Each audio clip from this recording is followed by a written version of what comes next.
Salut les kikis, une fois de plus, on est dimanche matin et une fois de plus, Yves, RC Fast Cars, a frappé. Nous avons ici, pas une nouveauté, parce que je vous l'ai dit, on va arrêter de se précipiter sur les nouveautés, puisque la dernière fois qu'on l'a fait, on s'est précisément chez Horizon Hobby, on s'est nouveau fait prendre un peu pour des cons, on va pas dire autrement.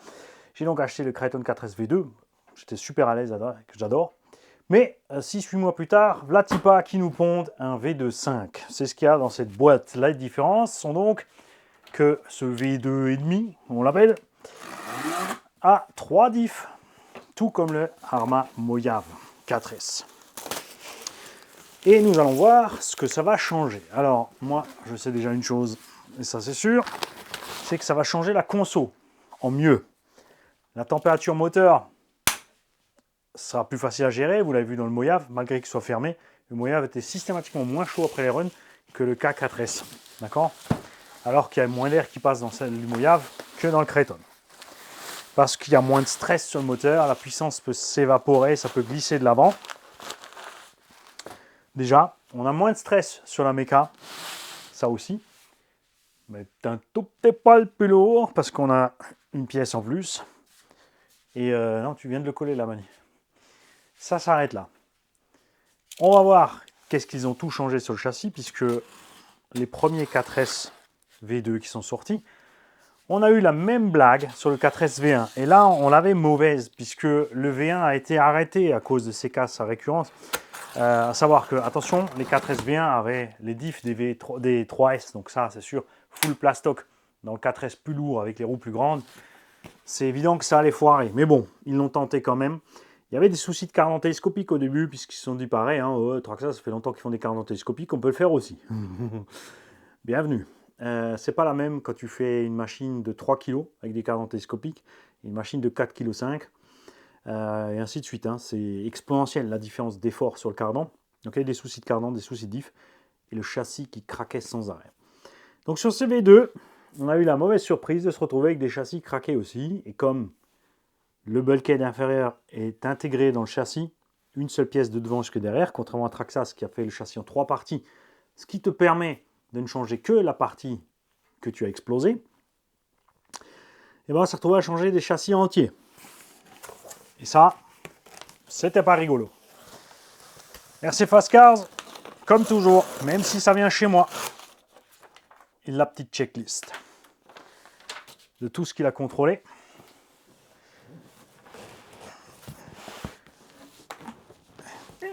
Je sais que beaucoup d'entre vous sont toujours pressés quand ils cliquent, ils veulent, franchement, je sais pas si les gens sont trop habitués à Amazon Prime.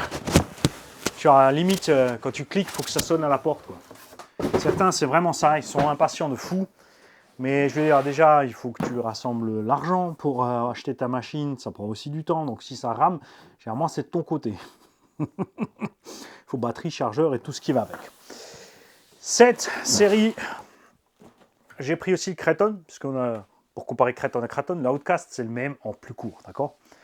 L'Outcast était rigolo, mais j'ai préféré rouler le Kraton, donc en 4S avec les 3 diffs, on a aussi ici le Kraton. Une fois de plus, ils ont changé les couleurs de carreaux. On avait un bleu avant, un super beau bleu, et une autre couleur, pas de super top. Ils ont viré le bleu, ils ont fait du rouge. Et par contre, ils ont gardé l'autre couleur bizarre. Ça, c'est un peu dommage. Sur la Outcast, c'est différent. Je crois que les couleurs qui sont sorties sur les V2.5 ont l'air pas mal. On a donc les mêmes specs. Cette vidéo va pas être trop longue puisqu'on a a priori le même cerveau. Avec 17 kg de couple sous 7.4. Il faut juste voir si de série ils sortent 7.4 ou s'ils ont mis 6 volts dessus. La SLT3 qu'on est content avec. Le Vario 120 A V2, ils appellent ça ici 3 et 4S. C'est rien d'autre qu'un Hobby SC8 120 A ou Max 10 si tu veux. Ce que j'ai jamais été super fan, c'est que sur les modèles jusqu'à présent, ils ont toujours pris une version. Ils rajoutent les condos, mais tu as l'impression que le Vario, en fait, il est moins balèze que le Vario, le simple Vario d'origine qu'on pouvait avoir jusqu'à maintenant au Hobby. Et là, il y a le même. D'accord ? Donc on va voir lequel on a dessus, puisque sur le 4S, j'avais celui-ci. Il est toujours là, puisqu'on va le monter dans un flaf. L'électronique noir et orange. D'accord ? Et maintenant, on va voir ce qu'on va recevoir. Parce que ça, c'est le SPMix SE1120. Ok. Le moteur, je pense pas qu'ils l'ont changé. Mais d'après le dessin, là, on est full black. Et la référence, bon, on la verra sur le véhicule. On a toujours les EC5, IC5. Alors sur le Vario, ça ne sert à rien, l'IC5, puisque il n'y a pas de retour d'info. Si, pardon. Si, il y a ou pas? On va vérifier. Si. On a la retour d'info, je dis des bêtises. Donc, ces câbles-là permettent la télémétrie sur le bordel. D'accord? Mais tu peux brancher une simple LiPo EC5 dessus, tu n'auras juste pas ta télémétrie. Si tu veux tout le bins, tu achètes les chargeurs avec l'IC5, tu achètes les batteries avec l'IC5. Ils ont vu que Traxxas fait ça et que ça leur rapporte du pognon. Ils se sont décidés, allez hop, on fait la même chose. On fait des batteries super chères, lourdes, pas forcément les meilleures, et on encaisse grave. Ça, vous savez, je suis pas fan. Moi, j'aime bien les trucs génériques. On a donc toujours les mêmes diffs avant-arrière que tu peux installer dans les 3S. Le diff central maintenant en plus. Donc, il y a un nouveau boîtier de diff au milieu. Ça s'arrête là. Nous allons voir aussi si, comme sur le Mojave, vous avez vu que sur le Mojave, ils ont ajouté une petite pièce pour protéger ici côté... ça c'est côté diff, ça c'est côté roue. Pour protéger ici ce circlips qui sautait sur les 4S simples. Moi j'ai utilisé des bagues de sauve-cerveau Tamiya, tu ne crois pas qu'elles ne sont plus jamais barrées. Elles sont toujours dessus. Et maintenant on va voir là, sur celui-là, s'ils ont mis tout comme sur le Mojave, donc 4S, cette petite bague de protection. S'ils sont allés jusqu'au bout avec tout le bins.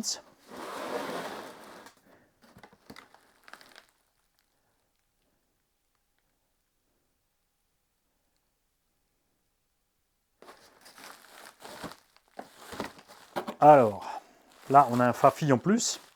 Je verrai les explications plus tard. Parce que je n'ai pas tout compris, donc je vais relire après.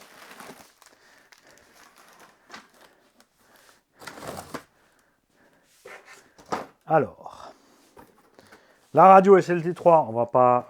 On vous la présente quand même, si, pour ceux qui n'ont pas envie d'aller voir les vieilles vidéos Arma. Tu es peut-être nouveau et tu es intéressé par ce modèle, tu vas tomber juste sur cette vidéo et tu vas pas comprendre pourquoi on ne montre pas tout. Parce que ça fait le 50e véhicule qu'on déballe avec la même radio, donc c'est un peu rébarbatif. Ici, tu as ta brique de puissance, 50, 75, 100%. Ici, les inversions, on-off. Ici, tes trims. Je suis pas fan, ça se dérègle très vite juste en transport. Donc soit tu prends un petit truc pour le transporter propre, hein. Soit tu te fais des petits repères dessus, comme ça, c'est beaucoup plus simple de t'y retrouver. Et voici le bestion. La notice c'est pareil, c'est toujours la même, les outils c'est les mêmes, les batteries fournies avec sont les mêmes, voilà. Suspension, on est aussi kiff-kiff, j'aime beaucoup. Regarde, le véhicule peut décrocher à mort, d'accord? Il est bien stable. Les poètes, on est super content avec, que ce soit ceux-là ou des boots backflip, c'est-à-dire ceux avec les crampons. La carreau rouge est sublime. Quelque part, j'ai encore la bleue. Alors, la bleue, elle est plus aussi belle, hein. Elle a reçu un petit peu sur la cafetière et du coup, j'arrive pas à mettre la main dessus. Alors, quand je mettrai la main dessus, vous savez ce qu'on va faire, c'est qu'on ne va pas rouler avec la belle carreau rouge. On ira rouler avec la moche carreau bleue. Enfin, elle était belle. Mais elle a un petit peu souffert. Elle est là, elle est là.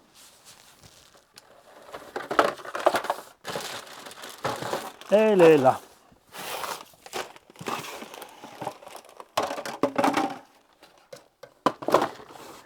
Ok. Ceci est la carreau de l'autre. Ah, elle est encore vivante, hein, elle est encore vivante, vous en faites pas. Donc, on mettra la bleue pour aller rouler, pour pas abîmer la jolie rouge. D'accord? On a effectivement le Vario qui a changé de couleur.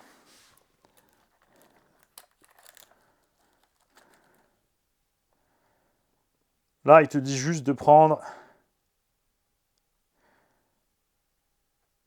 Ah, il te précise de ne pas mettre d'adaptateur, hein, ou de connecteur foireux parce que ça peut flinguer le Vario. D'accord? Effectivement, si tu as toujours des faux contacts et des étincelles, ici, ton Vario il en prend plein la gueule.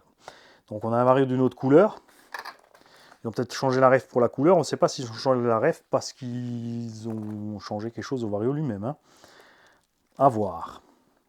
Donc, passez voir. RC Fast Cars a fait une chaîne YouTube où il a fait plein de petits essais pour les cerveaux, les machins, les bidules. Il explique pour les sauve-cerveaux. Tout est dessus. D'accord? On a donc ce boîtier ici qui est plus gros parce qu'il contient le diff interne. Et on a le nouveau châssis. Ce nouveau châssis qui intègre des protections qu'on n'a pas sur l'autre. Vous en faites pas, on va sortir l'autre après. On va les mettre côte à côte pour vous montrer ça. On a effectivement les protections sur les carnans comme sur le Mojave 4S. On a donc ceci en plus. Et le châssis est effectivement différent. Alors ça intègre, c'est vissé. Hein. Tu peux le, je pense que tu peux... Il faut voir, peut-être on peut le visser sur l'autre. Pour ceux qui voudraient, si jamais. On a toujours la bâche barre en haut. Toujours le cardan central télescopique en plastique qui fait super bien son boulot. On a toujours le roulement ici qui... franchement, ça c'est déconné Armand. Qu'est-ce que c'est que ça? Ça c'est la honte, hein. Je suis désolé. En plus, tu sais quoi, il va frotter le moteur. C'est une farce. Alors il y a un petit joint torique ici. Il s'est baladé par là derrière, bouge pas. Mais bon, après le joint torique, il ne va pas empêcher le roulement d'aller frapper le moteur. Ça, c'est nul. Franchement, ça n'a absolument rien de mécanique. Il y a une couille dans le potage. Alors, on va mettre le joint torique le plus en avant possible.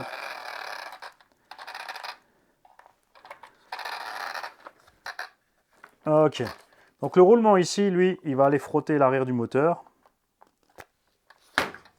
Je n'aime pas ça. C'est moche. On a les mêmes cardans, les mêmes bras. Les bras sont excellents. Je n'ai pas réussi à endommager les bras. De dessous, le châssis a l'air identique. Mais c'est bel et bien à l'intérieur ici qu'on a des modifs, notamment là. Hein, tu vois, ils ont modifié la pièce qui servait à rien. Ils ont modifié aussi la butée avant de la batterie. Le Vario, tu peux le monter là, tu peux le monter là. Il est monté là pour avoir un meilleur flux d'air, d'accord? Ici, il prend plus de saleté dans la tronche, il y a moins d'air qui arrive. C'est plus bas, tu mets 50 grammes plus bas pour le centre de gravité. Oh mon Dieu, d'accord? On n'a pas de barre stable, c'est un engin de loisir qui se tient en haut avec des suspensions souples. Il n'y a vraiment pas absolument besoin. Alors, sortons l'autre. Alors, ah non, celui-là, il a reçu le châssis du Mojave. C'est pas ça, Mani. Alors, c'est peut-être pour ça qu'il m'a laissé un châssis en plus. Alors, châssis 5, le V2, je t'envoie... Ah, je t'en envoie un pour la vidéo. Ok.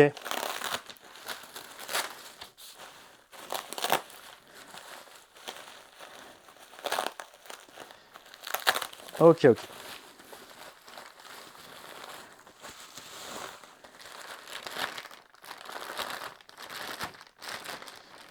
Et du coup, ça, c'est lequel maintenant? C'est le tout nouveau ou l'ancien?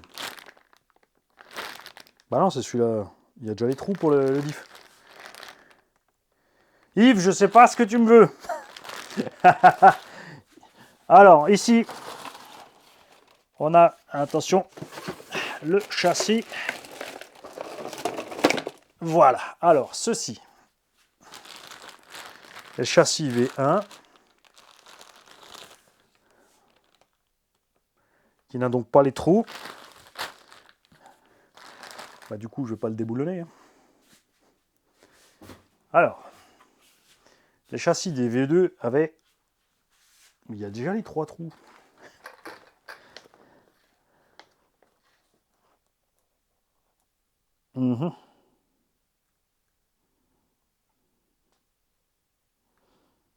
Alors ça, c'est funky. Ah oui, donc ici, on a l'ouverture en plus pour laisser sortir la saleté, ce que lui n'avait pas. Je ne suis pas spécialement fan de ça, hein, honnêtement. Moi, ça m'allait très bien sans. Qu'est-ce qu'on a de plus là? On voit rien d'autre sinon. Bon, les fixations ici sont différentes. Bon, là, les trous en plus, c'est moi. Hein. C'était pour faire les modifs. Regarde. Ici, tu vois, on est complètement lisse. Tu vois ça? Et regarde celui-là.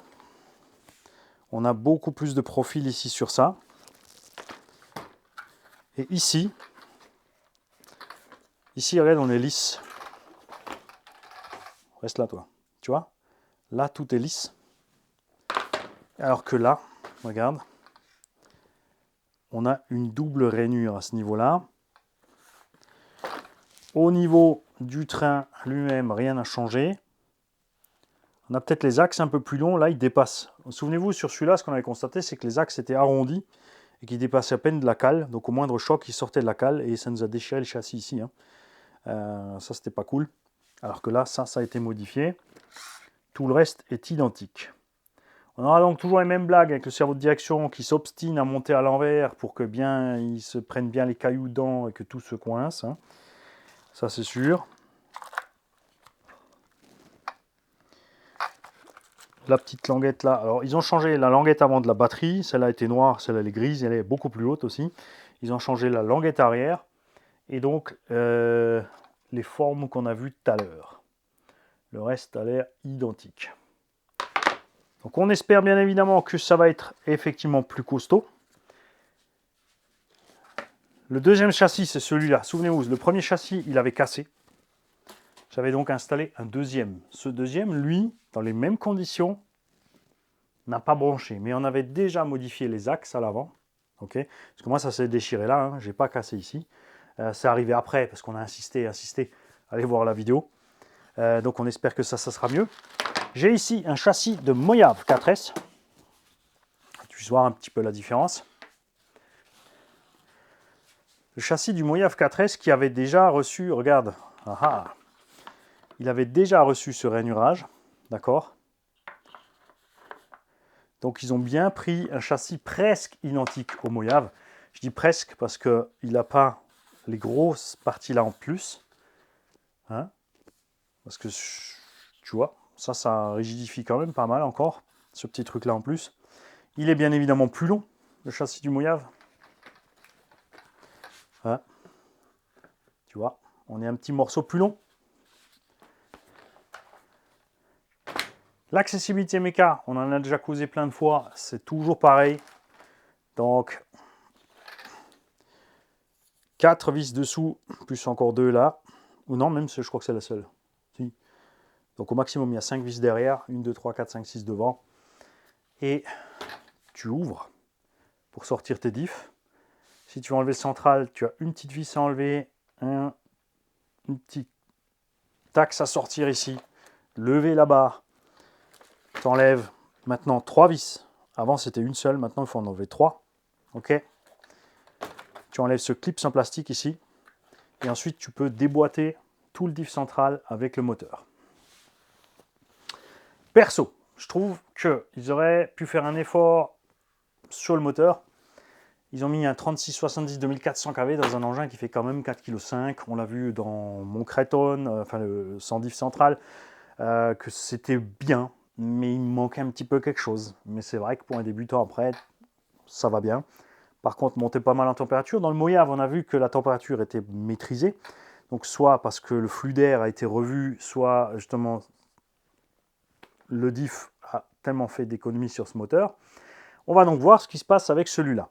Mais j'aurais bien aimé avoir un 36-74, c'est déjà un petit plus, tu vois, puisque ce variateur encaisse, il faut le savoir, le variateur d'origine Obi-Wan 4S 120 A peut emmener des moteurs. J'ai déjà branché du 42-74 dessus, 2000-2200 kV en 4S, aucun problème. D'accord? Ça ne le dérange pas. En 4S, on est aux alentours de 80-100 A avec ces moteurs. Donc ça devrait bien se passer. Le petit avantage du 2400 kV est en l'air. Quand tu décolles, c'est comme avec le Traxxas Max. Quand tu es au sol, tu as l'impression que c'est des fois un peu poussif. Mais dès que les roues quittent le sol, il peut monter dans les tours et faciliter les figures par rapport à un 2000 ou 2200 kV qui aura un peu plus, tu vois, ça sera moins brutal en l'air tout simplement. Après ça, on peut régler encore sur les paramètres du vario un petit peu pour rattraper. Après moi, ce que j'aime faire, c'est coller 6S dedans. Mais non, on va faire les tests bien sûr d'origine. On va emmener l'autre. Bon, après l'autre, il n'a plus rien d'origine, tu me diras. Et l'autre, il est plus long. Il n'y a pas le diff central, hein, mais il est plus long. On a mis un moteur plus balèze. En plus, là, j'ai mis un pignon plus gros. Donc, même en 4S, ça risque de. On verra. On va emmener les deux, on va mettre 4S dans les deux. Et on va rouler. Je me suis déjà fait super plaisir avec le 4S V2 sorti de la boîte. J'avais roulé donc sur la vidéo RC Fast Cars, Yves était avec nous. On a échangé, il avait le Outcast et moi le Kraton, et après on a roulé l'inverse. C'était vraiment super sympa comme sortie. On était vraiment bien, l'engin va bien. La bémol était en cette direction. Là, a priori, ils ont encore un petit peu changé quelque chose sur le sauve-cerveau. Une fois de plus, vous allez voir la chaîne RC Fast Cars, tous les détails sont dedans. Lui, il sera sûrement dans les commentaires de cette vidéo pour nous expliquer ça. Je suis donc plaisir à voir que effectivement le châssis a été bien renforcé. Ok, que c'est bien le design du châssis du Mojave qu'ils ont pris. Simplement évidemment plus court. Le Outcast c'est encore un petit peu plus court, ça c'est certain. Pourquoi je préfère le Kraton au Outcast? La batterie, la longueur en plus qu'on a, la masse est plus en avant. Il y a donc le boîtier récepteur, vario et cerveau, et la batterie qui sont plus en avant. C'est juste 2 petits centimètres. Hein. Mais le véhicule est beaucoup plus équilibré pour rouler dans les parties rapides. Le Outcast a le nez qui va lever beaucoup plus vite. C'est rigolo au début. Perso, je trouve que c'est vite saoulant sur un terrain qui accroche parce que dès que tu vas lever, ben, tu vas perdre de la direction. Parce que l'engin va lever, les roues ne touchent plus, tu ne peux plus tourner. Maintenant, avec le diff central en plus, les choses vont être très certainement un peu différentes. On va voir ça. Avec le diff central, dans lequel ils ont mis de l'huile relativement dure, ça va, mais pas encore exagéré. On va bien sûr perdre un peu de patate à l'accélération. Hein, avec un essieu rigide, forcément, tu appuies dessus, il va tout de suite monter sur deux roues. Tu vois, le couple va le pousser, c'est là justement que ça force sur la transmission, c'est là que le moteur chauffe. Il va partir beaucoup plus fort. Avec un diff central, dès que ça va lever de l'avant, les roues avant vont mouliner dans le vide, mais la puissance va pouvoir partir de façon plus souple. Ce qui est super cool avec le diff central, c'est que sur les atterrissages, comme dit, tu vas taper l'avant, la puissance peut évacuer à l'arrière, ensuite seulement à l'arrière arrive, donc à moins d'arriver sur les 4 fers bloqués en même temps, ça se passe mieux. Quand tu n'as pas de diff central, que tu arrives sur le train arrière ou sur le train avant, c'est comme quand tu arrives sur les 4. J'ai toujours préféré rouler les engins avec 3 diffs que les engins avec 2. Les engins avec 2 diffs uniquement en 4x4, ça va sur des surfaces glissantes. D'accord, ça va bien. Et encore là même, de toute façon, il suffit de mettre de l'huile vraiment très dure dans un diff central si tu veux retrouver un peu un mix de ces sensations. En tout cas, ça amortit beaucoup les chocs que ça transmet et ça facilite la vie du moteur et aussi la batterie. On verra donc ce que ça donne en autonomie, puisqu'avec l'autre, en gros, on faisait entre 12 et 15 minutes. On va mettre bien sûr les mêmes batteries à bord, on va aller sur le même terrain. Et bon, je vais éviter le même arbre. Hein, normalement. Donc vous paniquez pas, vous allez le voir avec la carreau bleue pour tout simplement ne pas abîmer la carreau rouge neuve. Ok les kikis?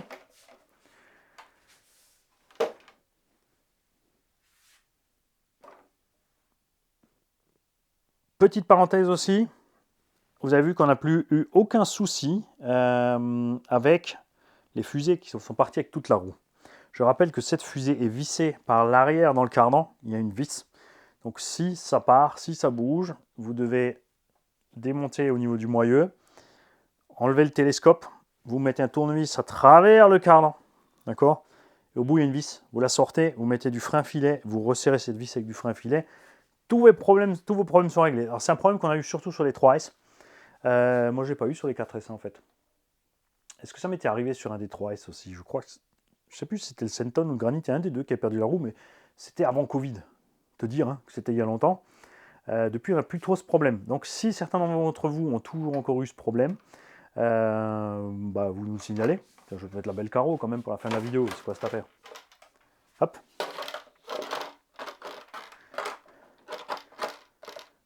Moi, maintenant, j'attends la belle météo. Je peux dégueulasser l'ancien, mais j'ai pas envie de dégueulasser le nouveau. On va pas non plus rouler comme un goret comme on a fait avec l'autre, puisque on a déjà justement cherché l'autre dans ses retranchements. Notamment sur un pump track en Suisse, vous avez vu que le Kraton 4S s'en est sorti beaucoup mieux que le Kagama et le Kraton 6S. parce que châssis plastique, 1,5 kg de moins, c'est pas négligeable. On a quand même des dimensions quasi similaires. Je veux dire, il est plus court qu'un Creton 6S, la carreau est un peu plus compacte. La largeur, on a la même, ce qui est assez fou. Et ouais, la longueur, on est vraiment à 3 fois rien. Et on a des diffs dans ces engins-là qui sont plus balèzes que dans la version 6S. En dimension de pièces, et franchement, ça se passe super bien en durabilité. Je suis un grand fan des pignons en taille droite dans les diffs, plus que les hélicoïdaux. T'as pas de problème de calage, de jeu, de bidule, machin. C'est moins sensible aux chocs latéraux aussi, puisque tes pignons ils peuvent circuler les uns sur les autres, au lieu de s'écraser les uns les autres, comme c'est le cas dans un diff avec des pignons hélicoïdaux. Oui, on ajoutera ça dans Débutant RC, l'épisode sur les diffs. L'aileron, là je ne l'ai plus. Ils n'ont pas changé l'aileron. Il n'était pas aussi beau que ça avant, non? Dis donc, j'ai plus l'aileron d'origine. Faudrait que j'aille voir sur ma boîte. Mais moi je crois que cet aileron il était comme ça aussi, non? Non, non, non, non. On dirait que l'aileron a été modifié. Yves, est-ce que tu peux nous dire ça, s'il te plaît, s'il y a une modif sur l'aileron ou c'est juste moi qui ai l'impression? Mais moi, je crois que cet aileron a été... c'est plus le même. Il a deux espèces de cales. Le support aussi. Tu peux voir? Non, le support est déjà renforcé au milieu. Ça, c'est pareil. Ça, c'est pareil. Avant qu'on se quitte, perso petite bémol pour cette gamme 4S, ce que j'aime pas trop, ce sont les petites sphères en plastique qui sont dans les chapes, qui prennent très vite du jeu. Et c'est pas que elles qui se bouffent, elles bouffent aussi la chape. Donc, si j'ai un conseil à te donner, achète un kit de billes en acier, de sphères en acier. Ça existe des petits kits comme ça. Et remplace-les relativement rapidement. Sur le mien, j'ai attendu, je les ai mis après. On a fait quoi? Une vingtaine, une trentaine de runs. Les chapes ont déjà pris du jeu. Malgré les sphères en acier, ça bouge trop. Ça, c'est vraiment dommage par contre, qu'ils n'aient pas prévu ça autrement. Ça, c'est une économie de bout de chandelle. Effectivement, sur 100 000 unités construites, si tu mets toutes les sphères en plastique au lieu d'en métal, ça fait une certaine somme. Mais ma foi, ils auraient vendu les engins 2 € plus cher, ils faisaient encore 1 € de bénéf, faut pas déconner. Tu vois, ça c'est le genre de truc un peu dommage. C'est vraiment dommage. Ceux qui les ont déjà, est-ce que vous avez eu les versions précédentes ou non? Est-ce que vous avez eu les versions 3S? Est-ce que vous avez remarqué une différence sur la direction? Là déjà, je peux te dire à la main que clairement, il y a quelque chose qui est beaucoup mieux parce que l'autre se balade méchamment sur le V2. Et là, le cerveau, il réagit directement. Ça, c'est marrant. Donc, on verra ça. Maintenant, il n'y a plus qu'à attendre le beau temps et aller faire ces petits essais tranquilles. Ce qui m'intéresse surtout dans l'essai, c'est de vous montrer la différence de maniabilité entre les deux, entre diff et pas diff. La différence de chauffe, s'il y en a une, et la différence d'autonomie. Ça, normalement, il y en a une. Ça, je l'ai constaté sur plein de véhicules. La chauffe aussi, hein. Comme dit, avec diff central, ça chauffe moins. Et tu roules un petit peu plus longtemps. On stresse moins. Quand tu es sur un sol glissant, c'est sûr que tu t'en fous dans un diff central. La plupart de nous, on roule quand même plus dans l'herbe que dans le désert du Mouillave. D'accord ? On n'a pas trop de désert en France. Et à part certains qui habitent au bord de la plage, tout le reste, on roule sur du terrain qui accroche. Je vous souhaite à tous un bon dimanche. Je vous dis pas à midi, ce sera peut-être en allemand midi, mais peut-être pas. Je suis un peu fainéant là. Je suis un peu juste en temps surtout. Si vous n'avez pas de vidéo, vous inquiétez pas, c'est parce qu'il y a 4-5 jours de congé, je suis là, mais je suis occupé avec ma chérie, donc je n'aurai pas le temps d'en faire. Et oui, j'ai bouffé mon avance vidéo à force de glander. C'est comme ça. On peut pas tout avoir. Et j'attends vos retours dans les commentaires. Les gars, qui c'est qui a quoi? 3S, 4S, 4S V1, 4S V2, 4S V2.5. Est-ce que vous avez eu un seul des modèles? Est-ce que vous avez eu plusieurs des modèles? Est-ce que vous avez constaté les différences des évolutions au fur et à mesure? On veut savoir tout ça. Ce qui est dingue, c'est de se dire que ce 4S là, avec ce petit moteur 3670, ce mini Vario, est au prix où étaient vendus les 6S avant le Covid. Quand même. Moi, je me souviens de la belle époque où les Kraton 3S, V3 6S coûtaient dans les 530-550 euros. Les V5 d'ailleurs sont toujours dispo, ok, sont toujours au programme, on les trouve toujours encore. À un moment ils ont disparu, mais là ils sont revenus quand même. On ne sait pas s'ils vont les garder. Une fois de plus, allez voir la chaîne RC Fast Cars. Il fait des news en fait, où régulièrement il explique les mises à jour, ce qu'il a pu avoir comme info de chez Horizon, tout ça. Donc, merci à lui pour ce gros boulot. Si vous ne savez pas où il est en Belgique, donc il envoie par Mondial Relay, ça va super vite. Il y a jamais d'encombre, franchement. Moi aussi, j'utilise Mondial Relais pour les colis avec mes abonnés, aller-retour. Les colis font des allers-retours. On a un millier de colis tous les ans, aller-retour. Des voitures neuves qui arrivent, qui sont revendues, des engins Tombola qui arrivent, qui repartent, des révisions qui arrivent, qui repartent. À ce jour, je n'ai eu que un colis perdu qu'ils ont retrouvé dès que j'ai signalé qu'il était perdu, et après quelques retards dus à vraiment des conditions extrêmes. Contrairement à la Poste qui te dit oh, bah, aujourd'hui il pleut, on livre la semaine prochaine. Aujourd'hui il y a peut-être un flocon, on va attendre. On a annoncé du verglas, on n'a que les pneus été, on roule pas, etc. etc. Hein. Salut les gars.